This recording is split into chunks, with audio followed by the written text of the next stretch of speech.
আমাকে যদি অর্থনৈতিক রসায়ন থেকে একটা টপিক খুব ভালো করে পড়তে বলো, তাহলে আমি চামড়ার ট্যানিং এই মানে টপিকটা তোমাদের খুব ভালো করে পড়তে বলবো। কেন?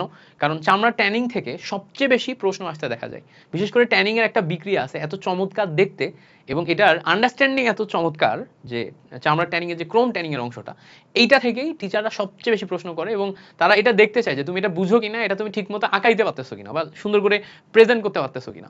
সো সেই ক্ষেত্রে চামড়ার ট্যানিং এর অংশটা আমরা এত সুন্দর করে ধাপে ধাপে দেখবো যে তোমার A to Z ক্লিয়ারিটি চলে আসবে। চামড়ার ট্যানিং পার্টটা অত্যন্ত গুরুত্বপূর্ণ, সিকিউ এর জন্য গুরুত্বপূর্ণ, এমসিকিউ এর জন্য গুরুত্বপূর্ণ। সো আমার সাথে সাথে ফুল কনসেপ্টটা, ট্যানিং এর কনসেপ্টটা ধাপে ধাপে শিখে ফেলো। চলো শুরুতে আমরা দেখি যে চামড়া টপিকটা, আমি এখানে নাম দিয়ে রাখছি চামড়া, বাট বেসিক্যালি আমরা চামড়া দেখবো না, চামড়া ট্যানিং দেখবো। বুঝতে পারছো? চামড়া ট্যানিং দেখবো। এবং চামড়া ট্যানিং কি, দেখো এখানে আমরা একটা ওয়ার্ড ইউজ করতেছি, ওয়ার্ডটা হচ্ছে ট্যানিং। ট্যানিং ট্যানিংটা ট্যানিংটা একটা পদ্ধতি, একটা মেকানিজম, যেই মেকানিজমে আমরা কাঁচা চামড়াকে পাকা চামড়ায় রূপান্তর করি। কাঁচা চামড়া, ঠিক আছে? এখন আবার তুমি বলবো ভাই চামড়া আবার কাঁচা পাকা কি? দেখো কাঁচা চামড়া পাকা চামড়া দুইটার মধ্যে পার্থক্য আছে। কাঁচা চামড়া হচ্ছে যখন ধরো আমরা একটা পশু জবাই করি, তারপরে মাংস তৈরি করার সময় তার গা থেকে চামড়া ছাড়িয়ে নেওয়া হয় না? তো গা থেকে যখন চামড়া ছাড়িয়ে নেওয়া হয়, ওই ছাড়ানোর অবস্থায় প্রাথমিক অবস্থায় যে চামড়াটা হয় সেটা হচ্ছে কাঁচা চামড়া। সেই কাঁচা চামড়াকে যদি আমরা প্রক্রিয়াজাত করে মানে কি, ওটাকে বিভিন্ন প্রসেসের মধ্য দিয়ে নিয়ে যে পাকা চামড়ায় রূপান্তর করি, তখন সেটা ব্যবহার উপযোগী হয়। পাকা চামড়া হচ্ছে সেই চামড়া যেটা আমাদের ব্যবহার উপযোগী, ঠিক আছে? এই কথাটা মাথায় রাখতে হবে। পাকা চামড়া মানে হচ্ছে যেই চামড়া আমাদের ব্যবহার উপযোগী, সেটা হচ্ছে আমাদের পাকা চামড়া। তার মানে কাঁচা চামড়া থেকে বা প্রাথমিক অবস্থায় সে চামড়া থেকে যেই প্রক্রিয়ায় আমরা পাকা চামড়া বা ব্যবহার উপযোগী চামড়ায় রূপান্তর করি, সেটাকে বলে হচ্ছে চামড়ার ট্যানিং। চামড়ার ট্যানিং। তাহলে ট্যানিং এর কনসেপ্টটা বুঝছো? ট্যানিং এর কনসেপ্ট হচ্ছে কাঁচা চামড়া থেকে পাকা চামড়ায় রূপান্তর করা। আমরা এখানে অনেক কিছু লিখে লিখে পড়াবো আগে, সো আমি একটা এক্সট্রা পেজ নিয়ে নিই যাতে তোমার হচ্ছে বুঝতে অসুবিধা না হয়। ওকে, তাহলে আমরা বললাম কাঁচা চামড়া থেকে পাকা চামড়ায় রূপান্তর করার যে প্রসেস, সেটাকে চামড়ার ট্যানিং বলে। ওকে, এই পর্যন্ত ক্লিয়ার তো? আচ্ছা, এবার দেখো পাকা চামড়া যেটা, পাকা চামড়ার না বিশেষ কিছু বৈশিষ্ট্য আছে। পাকা চামড়া যেটা আছে, এই পাকা চামড়া মোটামুটি শক্ত হয়, এটাকে বিয়োজন করা যায় না। সো অবিয়োজিত মানে পচে না, ঠিক আছে? অবিয়োজিত, তাহলে শক্ত, অবিয়োজিত এবং ব্যবহার উপযোগী। বাট আমি যদি একটা কাঁচা চামড়ার দিকে তাকাই, কাঁচা চামড়া হচ্ছে ব্যবহার অনুপযোগী। তার মানে এটা হচ্ছে নরম, প্রথম কথা নরম। দুই নাম্বার কথা, এটা হচ্ছে আর্দ্র বা ভেজা অবস্থায় থাকে। ওকে, তারপরে এটা বিয়োজিত হয়। বিয়োজিত মানে কি? এটা সোজা কথা পচে যায়। বিয়োজিত হয়, সোজা কথা পচে যায়। তাহলে দেখো কাঁচা চামড়ার ক্ষেত্রে এটা নরম, আর্দ্র, বিয়োজিত হয় বা পচে যায়। এইটাকে আমরা ট্যানিং করে চামড়ার ট্যানিং, এটাকে ইংলিশে লেখে এইভাবে TANNING, ট্যানিং করে এটাকে পাকা চামড়ায় রূপান্তর করা হয়। যেহেতু চামড়ার তৈরি আমরা বিভিন্ন টাইপের দ্রব্য আমাদের জীবনে ব্যবহার করি, এই জন্য ট্যানিং যেটা, এটাকে আমরা শিল্প পর্যায়ে নিয়ে চলে গেছি।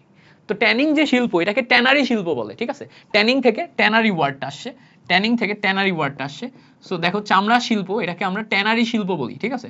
চামড়ার যে শিল্প, এটাকে আমরা ট্যানারি শিল্প বলি। ট্যানারি শিল্প, ঠিক আছে? ট্যানারি, ট্যানিং, এই ওয়ার্ডগুলো আমরা এখন সামনে পড়তে যে অনেক কিছুতে ইউজ করব, ঠিক আছে? এখন আসো কাঁচা চামড়া কেন পচে। চামড়ার এই টোটাল জিনিসটা বুঝতে গেলে আমাদের একটা প্রশ্নের উত্তর খুঁজতে হবে, জাস্ট একটা প্রশ্নের উত্তরটা কি? চামড়া কেন পচে। তো আমি এটা তোমাকে শেখাবো। আগে তোমাকে আমি চামড়া কেন পচে এই জিনিসটা শেখাবো। তো চলো চামড়া কেন পচে এটা দেখার জন্য আমরা একটা এক্সট্রা পেজ নিই। তো আমি তোমাকে জাস্ট একটা নোট দিব, আমার সাথে সাথে লিখে নাও চামড়া কেন পচে। এই কনসেপ্টটা বুঝবা, চামড়া কেন পচে এই কনসেপ্টটা বুঝবা। বেসিক ব্যাপার হইতেছে চামড়ার মধ্যে, চামড়া যেহেতু মানুষের মানে মানুষেরও চামড়া আছে, পশুর চামড়া আছে, তারপর হচ্ছে তোমার গরুর চামড়া আছে, ছাগলের চামড়া আছে, তাই না? এরকম যে সমস্ত পশুর চামড়া আছে, চামড়া তো মোটা হয়, বেশ পুরু হয়।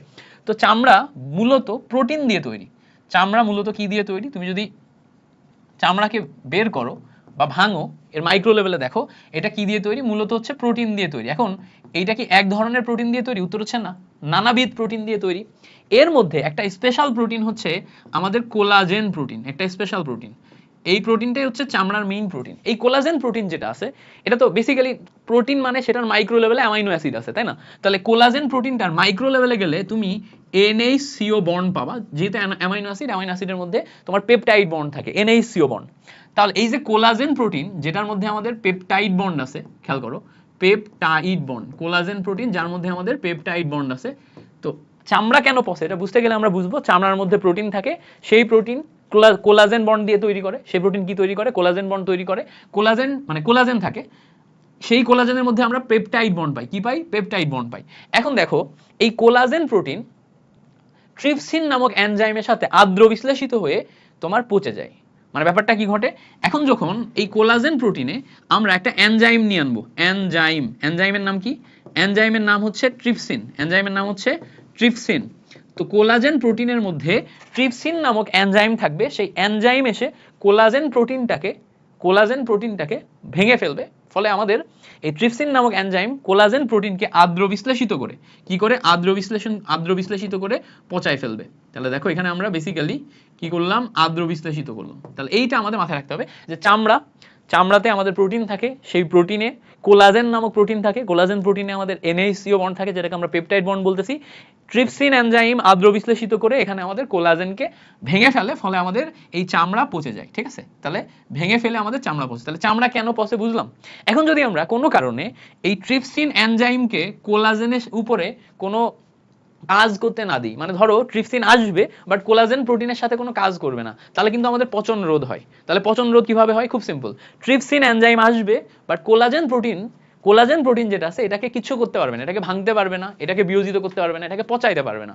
এমন স্টেটে যদি আমরা নিয়ে যেতে পারি, তার মানে হচ্ছে চামড়া পচবে না। তাহলে চামড়া কেন পচে এটা আমরা বুঝলাম, চামড়া পচন রোধ আমরা কিভাবে করবো সেটাও আমরা বুঝলাম। এখন চামড়া পচন রোধের জন্য আমাদের যেটা করা লাগবে খুব সিম্পল, চামড়া পচন রোধের জন্য আমাদের বেসিক্যালি ট্যানিং করা লাগবে, কাঁচা চামড়াকে পাকা চামড়াতে রূপান্তর করা লাগবে। তো ট্যানিং করলে, ট্যানিং নর্মাল ভাবে করা যায় না, ট্যানিং এর দুইটা প্রসেস আছে। ট্যানিং এর কয়টা প্রসেস আছে? দুইটা প্রসেস আছে।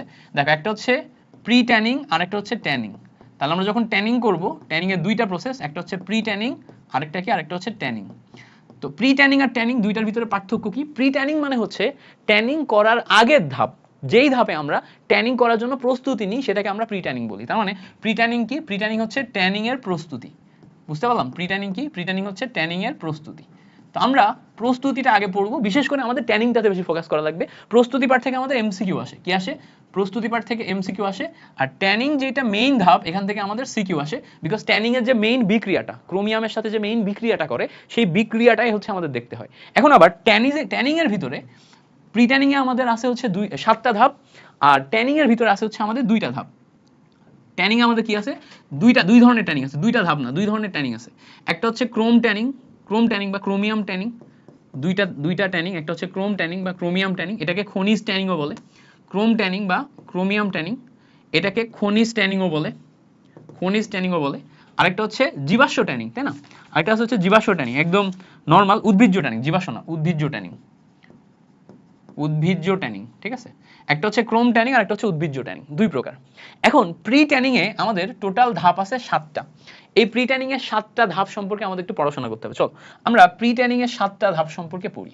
তাহলে আমরা পড়তেছি কি? আমরা পড়তেছি হচ্ছে প্রি ট্যানিং, মানে ট্যানিং এর প্রস্তুতি ধাপ, প্রি ট্যানিং। তো ট্যানিং এর প্রস্তুতি ধাপে আমাদের টোটাল আছে হচ্ছে 7টা পয়েন্ট। প্রথম পয়েন্ট আমরা মাথায় রাখবো, প্রি ট্যানিং এর প্রথম পয়েন্ট হচ্ছে কিউরিং। নাম কি? কিউরিং। এটা আমরা পড়বো। এখন দেখো, এই পয়েন্টগুলোতে আমি এক একটা করে পয়েন্ট বলে দিব যাতে তুমি মনে রাখতে পারো। বইতে অনেক জটিল করে দেয়া আছে, তোমাকে আমি জটিল না করে জাস্ট বোঝানোর জন্য একটা একটা করে লাইন লিখে দিব। দেখো, তুমি যখন পশুর চামড়া, জাস্ট ওই কুরবানির পরে যে চামড়াটা আমরা নিয়ে আনি, ওই চামড়া কি আমরা সাথে সাথে ব্যবহার করি? সাথে সাথে কি ওটা প্রক্রিয়াজাতকরণ করা হয়? উত্তর হচ্ছে না। চামড়াটা প্রথমে হচ্ছে যে হচ্ছে পশুর মালিক, সে চামড়াটা প্রথমে বিক্রি করে। সেই চামড়াটা আস্তে আস্তে, মানে ধরো ওটা একদম গ্রামে আছে, গ্রাম থেকে শহরে আসতে 2 দিন মতো সময় লাগে, তারপর শহরে আসার পর তারপর ওটা প্রক্রিয়া শুরু হয়, তাই না? তাহলে দেখো, পশুর শরীর থেকে চামড়া কেটে নেওয়ার পর বা ছাড়িয়ে নেওয়ার পর প্রক্রিয়া শুরু হতে মাঝখানে একটা সময় যাচ্ছে না? এই সময়ে কিন্তু চামড়াটা পচে যেতে পারে। তাহলে এই সময় চামড়াটা যেন না পচে, এই জন্য আমাদের পচন রোধ করার জন্য প্রথম ধাপে কিউরিং করা হয়। তাহলে কিউরিং করা হয়, কি করা হয়? এখানে কিউরিং প্রক্রিয়ায় আমরা লবণ দিয়ে পচন রোধ করি। ঠিক আছে, পচন রোধ করি। এটা কি? অল্প সময়ের জন্য লবণ দিয়ে পচন রোধ করা হয়, এটা কি? অল্প সময়ের জন্য। তাহলে কিউরিং এ আমরা বেসিক্যালি লবণ দিয়ে আমরা এটাকে কয়েকদিন রেখে দিই, পচন রোধ হয়, ওই অবস্থায় লবণ দেওয়া অবস্থায় এটা ঢাকাতে আসে। বা ধরো অন্যান্য জায়গা আছে, ধরো তোমার গ্রামে একটা পশু জবাই হয়েছে, ওইটা চামড়া তুমি ঢাকাতে পাঠাবা, এখন লবণ দিয়ে পাঠাবা যাতে ওই 2 দিনের মধ্যে এটা পচে না যায়। ঠিক আছে, এটা হচ্ছে আমাদের কিউরিং ধাপ। কিউরিং এর পরে 2 নাম্বার ধাপ হচ্ছে আমাদের সোকিং। 2 নাম্বার ধাপ কি? 2 নাম্বার ধাপ হচ্ছে সোকিং। ইংলিশ হচ্ছে SOAKING, সোকিংটাতে কি করা হয়? দেখো, ধরো এটা ঢাকায় পৌঁছাই গেছে, ঢাকায় পৌঁছায় গেছে, বাট তোমার ওই চামড়ায় এখন লবণ লেগে আছে। আবার বলো তো ওই চামড়ায় রক্ত লেগেছিল না, ছিল কিনা বলো? পশু জবাই করার সময় চামড়ায় তো রক্ত লাগবেই। তাহলে লবণ এবং রক্ত দূর করার জন্য, লবণ প্লাস রক্ত দূর করার জন্য প্রাথমিক একটা ধাপ হচ্ছে সোকিং। লবণ এবং রক্ত দূর করা, এটার জন্য একটা প্রাথমিক ধাপ হচ্ছে সোকিং। তাহলে প্রথমে গেল হচ্ছে আমার কিউরিং, যেটা লবণ দিয়ে আমরা পচন রোধ করি 1-2 দিনের জন্য, ঠিক আছে? 1-2 দিনের জন্য। সো 1-2 দিনের জন্য আমরা লবণ দিয়ে পচন রোধ করি। তারপরে কি, লবণ এবং রক্ত দূর করার জন্য আমরা সোকিং করি। আচ্ছা, এরপরে 3 নাম্বার যে ধাপটা আছে, 3 নাম্বার ধাপটা হচ্ছে লাইমিং। লাইম শব্দটা তো আমরা পরিচিত, তাই না? লাইম শব্দটা আমরা পরিচিত। লাইমিং কি? লাইমিং হচ্ছে কলিচুন। কলিচুন চিনি? কলিচুন হচ্ছে আমাদের ক্যালসিয়াম হাইড্রোক্সাইড, যেটা এটাকে বলে কলিচুন।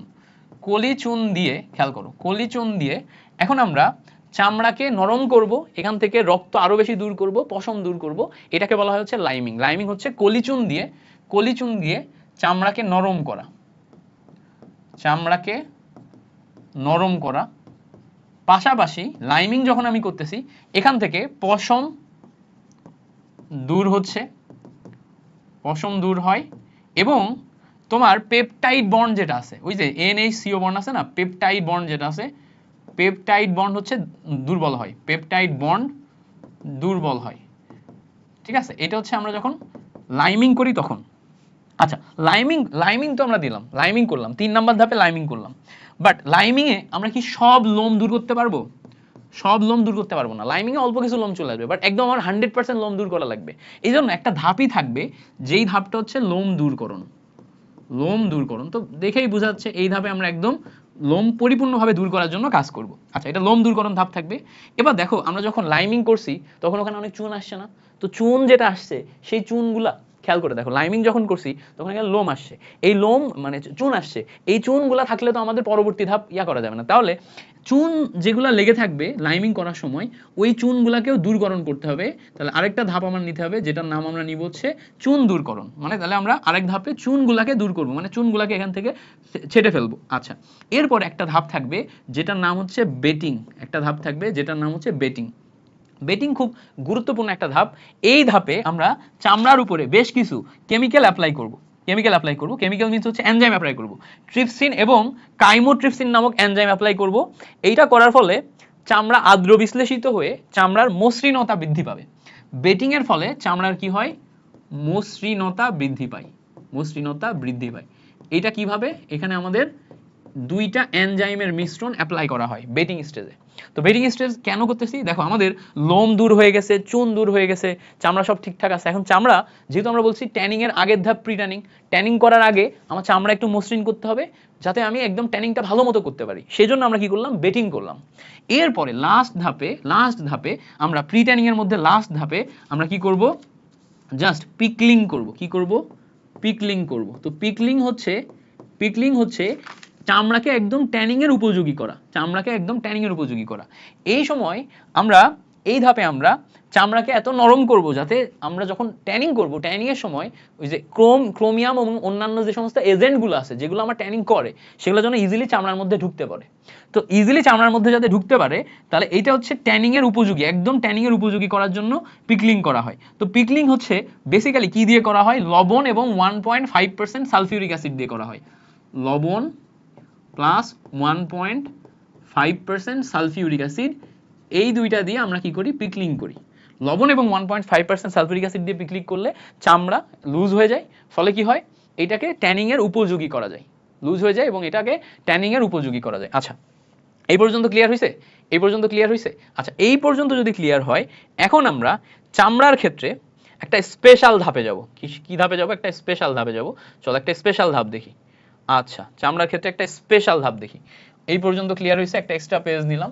চামড়ার জন্য একটা স্পেশাল ধাপ দেখি, সেটা কি? চামড়ার এখন আমরা ট্যানিং দেখব, একদম ডেডিকেটেড ট্যানিং দেখব। সো ট্যানিং এর আমি বলছিলাম 2টা ধাপ, একটা হচ্ছে ক্রোম ট্যানিং, আরেকটা হচ্ছে উদ্ভিজ্জ ট্যানিং। সো আমরা এখন ক্রোম ট্যানিং দেখব। কি দেখব? Chrome tanning. তো ক্রোম ট্যানিং এ বেসিক্যালি আমরা ক্রোমিয়াম সালফেট ইউজ করি। কি ইউজ করি? ক্রোমিয়াম সালফেট ইউজ করি। এবং ক্রোম ট্যানিং এর ক্ষেত্রে আমাদের চামড়ার পিএইচ রাখতে হয়, চামড়ার পিএইচ রাখতে হয় 4 থেকে 4.3। এটা আমাদের এমসিকিউতে আসবে।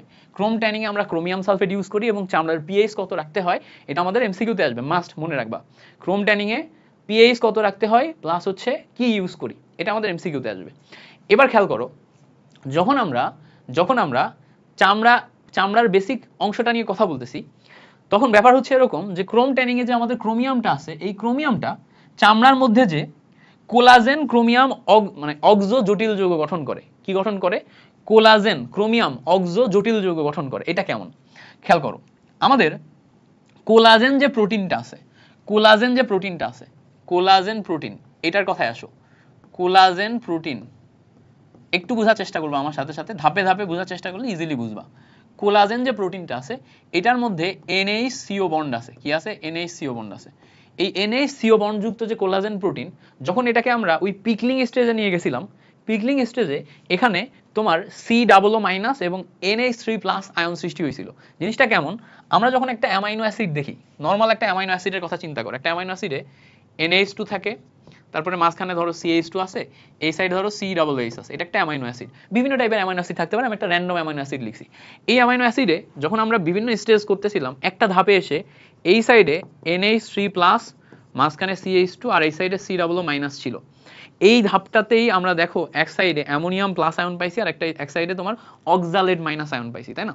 অক্সালেট মাইনাস আয়ন পাইছি। তো অ্যামাইনো অ্যাসিডে তোমার যখন এই টাইপের যে মানে প্রোটিন, যেটা অ্যামাইনো অ্যাসিড রিপিট হইতে থাকে, মোনোমার থেকে পলিমার তৈরি হয়, তখন এখানে মাঝখানে CONH বন্ড গঠন হয়। CONH বন্ড গঠন হয়। তোমাদের আমি অর্গানিকে পড়াইছি, অর্গানিকে তোমরা যদি পড়ে থাকো, বায়ু অণুর মধ্যে এগুলো পড়ানো হয়। সো এগুলো তোমরা জানার কথা যে NH CO বন্ড বা হচ্ছে পেপটাইড বন্ড, এটা আসলে কি। আচ্ছা, ওইটা নিয়ে আমরা একদম ডিটেলসে গেলাম না, এখানে আমরা বেসিকটাতে আসি। এখন চামড়ার যে কোলাজেন প্রোটিন আছে, কোলাজেন প্রোটিনের সাথে ক্রোমিয়াম যখন ট্যানিং করে তখন একটা বিশেষ যৌগ গঠন করে। যৌগটা কি? যৌগটার নাম হচ্ছে কোলাজেন ক্রোমিয়াম অক্সো জটিল গঠন, অক্সো জটিল যৌগ। দেখো যৌগটার নাম কি? যৌগটার নাম হচ্ছে কোলাজেন ক্রোমিয়াম। খেয়াল করো, কোলাজেন ক্রোমিয়াম অক্সো জটিল যৌগ, এখন প্রশ্ন হচ্ছে এই কোলাজেন ক্রোমিয়াম অক্সো জটিল যৌগ যেটার কথা বলতেছি, এটা আসলে তৈরি হবে কিভাবে?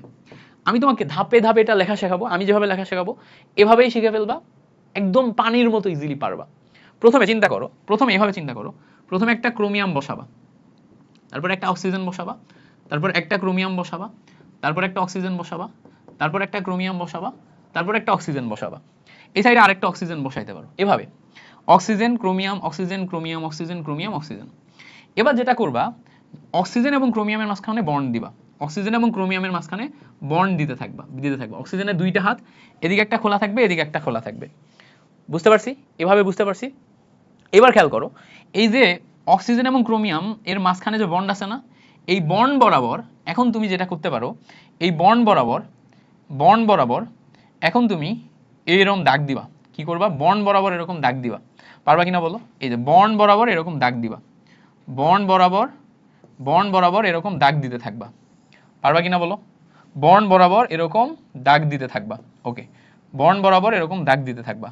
দিতে পারছো? আচ্ছা, এই যে এতগুলা দাগ দিছি আমরা বন্ড বরাবর। ওকে, এবার এই যে বন্ড বরাবর যে দাগগুলা দিছি না, এই দাগগুলার উপরে এবং নিচে এভাবে দিব, তীর চিহ্ন করব। ওকে, উপরে আর নিচে কি করব? তীর চিহ্ন করব। বন্ড বরাবর মাঝখান দিয়ে কিন্তু দাগ দিছি, হ্যাঁ, সবগুলাতে দিছি। বুঝতে পারছো? এটা কি করতেছি বলতো? কোলাজেন ক্রোমিয়াম অক্সো জটিল যৌগ বানাচ্ছি। এখন এই বন্ডের মাথায় রাখতে হবে, এই বন্ডের উপরে আমাদের NH2 আছে, নিচে আছে C+-। বেসিক্যালি এখানে অ্যামোনিয়াম প্লাস আয়ন আছে, হ্যাঁ, উপরে অ্যামোনিয়াম প্লাস আয়ন আছে আর নিচে C+- আয়ন আছে। এই যে এই সাইডে NH2 আর C++ ছিল না, এই সাইডের একটা হাইড্রোজেন ধরো ছেড়ে দিয়েছে, এই সাইডে C+- আর এখানে NH2। উপরে আমার NH2 আছে, নিচে হচ্ছে C+- আছে। উপরে আমার NH2 আছে, নিচে C+-। উপরে আমার NH2, নিচে C+-। উপরে আমার NH2, নিচে C+-। উপরে NH2, নিচে C+-। উপরে NH2, নিচে C+-। এইবার আমাদের মাথায় রাখতে হবে খেয়াল করো, এইবার আমাদের মাথায় রাখতে হবে এই যে ক্রোমিয়াম এবং কার্বনেট, একটু বোঝার চেষ্টা করবা, হ্যাঁ। ক্রোমিয়াম এবং এই যে কার্বনেট যেটা আছে এটার মাঝখানে তোমার বন্ড তৈরি হয়, এটা হচ্ছে লবণ লিঙ্কেজ। ক্রোমিয়াম এবং কার্বনেট এটার মাঝখানে বন্ড তৈরি হয়, এটা হচ্ছে লবণ লিঙ্কেজ। ক্রোমিয়াম কার্বনেট এটার মাঝখানে বন্ড তৈরি হয়, যেখানে যেখানে ক্রোমিয়াম এবং কার্বনেট আছে এর মাঝখানে আমাদের লবণ লিঙ্কেজ তৈরি হয়েছে। কি লিঙ্কেজ তৈরি হয়েছে? লবণ লিঙ্কেজ, ঠিক আছে। এই জায়গাতে আমাদের কি তৈরি হয়েছে? লবণ লিঙ্কেজ, মনে থাকবে। এই জায়গাতে আমাদের কি তৈরি হয়েছে? লবণ লিঙ্কেজ। ওকে, সো এখানে আগে আমাদের লক করা লাগবে, এটা ওয়েট দ্বারা লক করি। আচ্ছা, ক্রোমিয়াম এবং এটার মাঝখানে আমাদের কি তৈরি হয়েছে? লবণ লিঙ্কেজ তৈরি হয়েছে। আচ্ছা, তাহলে আরেকটা লবণ লিঙ্কেজ এখানে। ওকে, তাহলে এই দেখো এখানে আমাদের লবণ লিঙ্কেজ তৈরি হয়েছে। আচ্ছা, লবণ লিঙ্কেজ তো তৈরি হয়েছে, এবার খেয়াল করো আরেকটা জায়গা আমাদের খেয়াল করতে হবে, যেখানে যেখানে ক্রোমিয়াম এবং অ্যামোনিয়া আছে এই জায়গাতে আমরা ডট ডট দিয়ে এখানে আমরা জটিল যৌগ তৈরি করছি, এখানে আমরা জটিল যৌগ তৈরি করছি। আচ্ছা, এখানে না, এখানে আমরা জটিল যৌগ তৈরি করছি। যেখানে আমাদের অ্যামোনিয়া আর ক্রোমিয়াম আছে এখানে আমরা জটিল যৌগ তৈরি করছি। তাহলে দেখো একটা হচ্ছে লবণ লিঙ্কেজ আর একটা হচ্ছে জটিল যৌগ, আরেকটা কি? আরেকটা হচ্ছে জটিল যৌগ।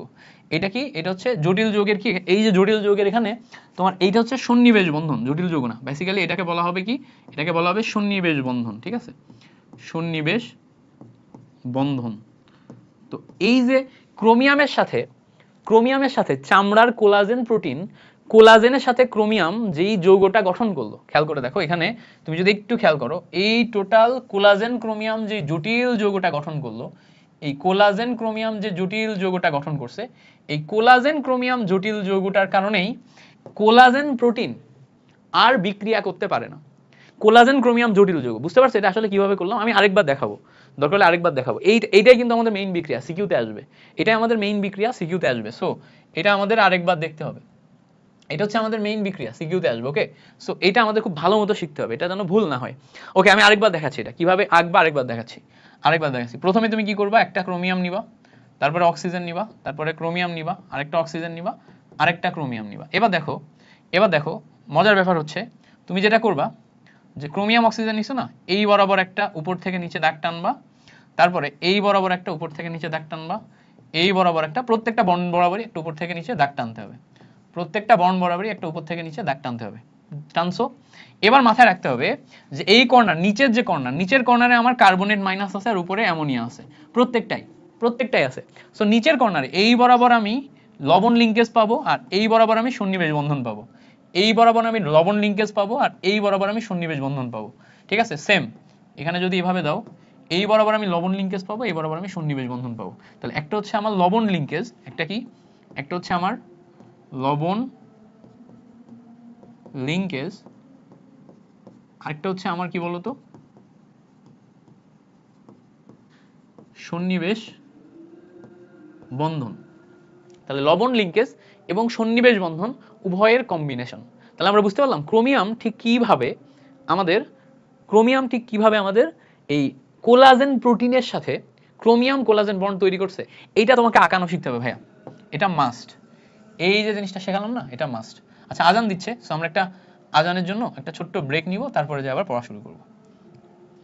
সো আমরা ট্যানিং প্রক্রিয়াটা বুঝতে পারছি। ট্যানিং প্রক্রিয়াতে কি ঘটলো? আমাদের এই ক্রোম ট্যানিং প্রক্রিয়ায় কোলাজেন প্রোটিনের সাথে লিঙ্ক তৈরি করে আমার এই এমন একটা তোমার হচ্ছে জটিল যৌগ তৈরি করলো। এই জটিল যৌগটা গঠনের ফলে, খেয়াল করো, এই জটিল যৌগ গঠনের ফলে এখন আর আদ্র বিশ্লেষণ সম্ভব না। এই জটিল যৌগ গঠনের ফলে আমরা এখানে যে জটিল যৌগটা গঠন করছি, এই জটিল যৌগ গঠনের ফলে এখন আর আদ্র বিশ্লেষণ সম্ভব না।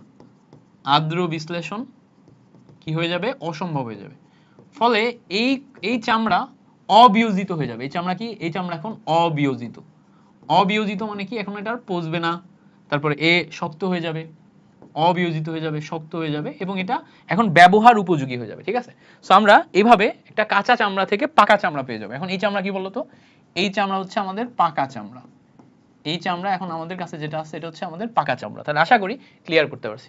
এবার দেখো আমাদের ক্লাস নোটে আমরা বেশ কিছু জিনিসপত্র রাখছি, যেমন ধরো কাঁচা চামড়া থেকে পাকা চামড়া তৈরি করা ফ্লো চার্ট।